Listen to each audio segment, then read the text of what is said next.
नमस्कार विद्यार्थी मित्रांनो, आज आपण भूगोल विषयाची SSC बोर्ड 2025 या परीक्षेसाठी एक नवीन स्वरूपाची प्रश्नपत्रिका घेऊन येत आहोत। सर्वप्रथम विद्यार्थ्यांसाठी महत्त्वपूर्ण सूचना। उत्तरपत्रिका लिहित असताना या सूचनांचं पालन सर्व विद्यार्थ्यांनी करायचं आहे। सर्व प्रश्न सोडवणे आवश्यक आहे। प्रश्न क्रमांक 4 साठी तुम्हाला एक नकाशा त्या ठिकाणी पुरवणीच्या स्वरूपामध्ये पुरवण्यात येत असतो। तर या सर्व सूचना विद्यार्थ्यांनी काळजीपूर्वक वाचाव्या आणि उत्तरपत्रिका लिहिण्यास सुरुवात करावी। त्यामध्ये पहिला प्रश्न या ठिकाणी देण्यात आलेला आहे की अचूक पर्याय निवडून विधाने पुन्हा लिहा। तर या ठिकाणी देण्यात आलेल्या ज्या काही रिकाम्या जागा आहेत त्या पूर्ण वाक्यामध्ये आपल्याला लिहायच्या आहेत आणि उत्तर लिहिल्यानंतर त्या उत्तरला आपल्याला अंडरलाईन मात्र काळजीपूर्वक त्या ठिकाणी करायची आहे। त्यानंतर प्रश्न दुसरा जो आहे, जोड्याला लावाचा जो हा प्रश्न आहे, त्यामध्ये अ आणि ब गट हे दिले जातात। त्या दोन्ही गटाच्या जोड्या आपल्याला व्यवस्थितरित्या जुळवून लिहायच्या आहेत। 4 गुणांसाठी हा प्रश्न आहे। प्रश्न तिसरा आहे, फरक स्पष्ट करा। कोणतेही 3 प्रश्न या ठिकाणी देण्यात आलेले आहेत। त्यापैकी 2 प्रश्नांची उत्तरं आपल्याला 2-2 मार्कांसाठी लिहायची आहेत। या ठिकाणी पहिला प्रश्न दिला आहे की अमेझॉन नदीतील जलवाहतूक आणि गंगा नदीतील जलवाहतूक या दोन्ही जलवाहतुकीमध्ये काय फरक आहे हे आपल्याला या ठिकाणी लिहायचं आहे। पुढचा प्रश्न आहे चौथा प्रश्न, जो की या ठिकाणी तुम्हाला ब्राझीलचा नकाशा भरण्यासाठी सांगण्यात आलेला आहे। 6 मुद्दे या ठिकाणी दिलेले आहेत। त्या 6 मुद्द्यांपैकी 4 मुद्दे आपल्याला 4 मार्कांसाठी भरणं गरजेचं आहे। हे काळजीपूर्वक विद्यार्थ्यांनी नकाशाचा व्यवस्थित अभ्यास करून तो भरला। पुढील प्रश्न आहे प्रश्न चौथा आ।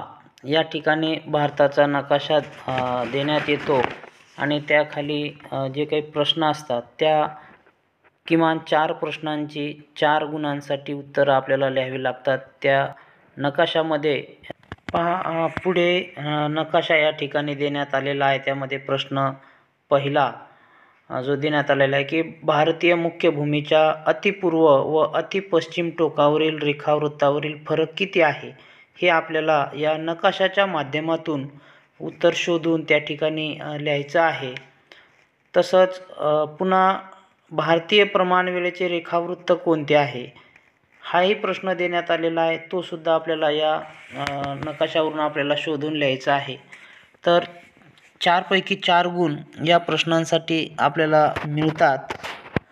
पुढील प्रश्न 5वा आहे, पुढील विधानांची भौगोलिक कारणे लिहा कोणतेही 2।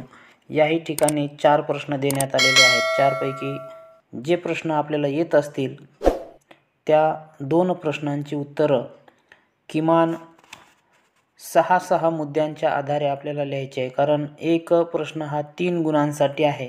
तर 3 गुणांच्या प्रश्नांसाठी किमान आपण 5 ते 6 मुद्दे या ठिकाणी उत्तर लिहिणं आवश्यक आहे, जेणेकरून आपल्याला 3 गुण एका प्रश्नासाठी मिळतील। पुढील प्रश्न 6वा देण्यात आलेला आहे, अ आणि आ दोन्ही प्रश्नांपैकी कोणताही एक प्रश्न आपल्याला या ठिकाणी 6 गुणांसाठी लिहावा लागतो।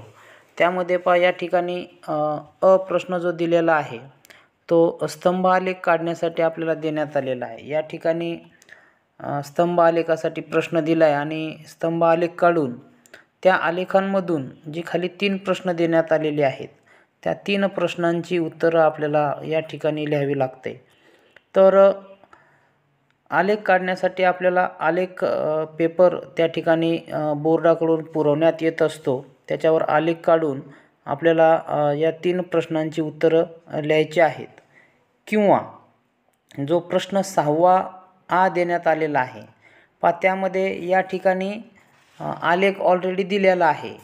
हा प्रश्नपत्रिकेमध्ये आलेख तुम्हाला देण्यात येतो आणि त्या आलेखाखाली 6 प्रश्न दिलेले आहेत। तर त्या 6 प्रश्नांची उत्तरं आपल्याला लिहावी लागतात। तर दोन्हीपैकी प्रश्न 6वा अ आणि आ या दोनपैकी कोणताही एक प्रश्न लिहून आपण 6 गुण मिळवू शकतो. आणि मग राहिला शेवटचा प्रश्न. तर शेवटचा प्रश्न जो आहे तो सविस्तर उत्तराचा आहे. प्रश्न 7वा. 2 प्रश्नांची उत्तरं आपल्याला लिहावी लागतात. 4 गुणांसाठी एक प्रश्न हा असतो. त्यामध्ये पहिला प्रश्न देण्यात आलेला आहे पहा. कोणत्या प्रकारच्या वनांनी भारताचा जास्त प्रदेश व्यापला आहे?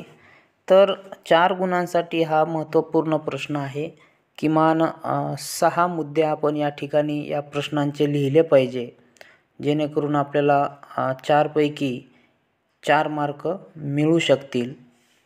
अशा प्रकारे जर आपण प्रश्नपत्रिका सोडवली तर पहा विद्यार्थी मित्रांनो, 40 गुणांपैकी यामध्ये 26 गुण हे ऑब्जेक्टिव्ह आहेत आणि 14 गुणांसाठी आपल्याला या ठिकाणी उत्तरं लिहायची आहेत. खूप खूप शुभेच्छा तुम्हाला परीक्षेसाठी. धन्यवाद.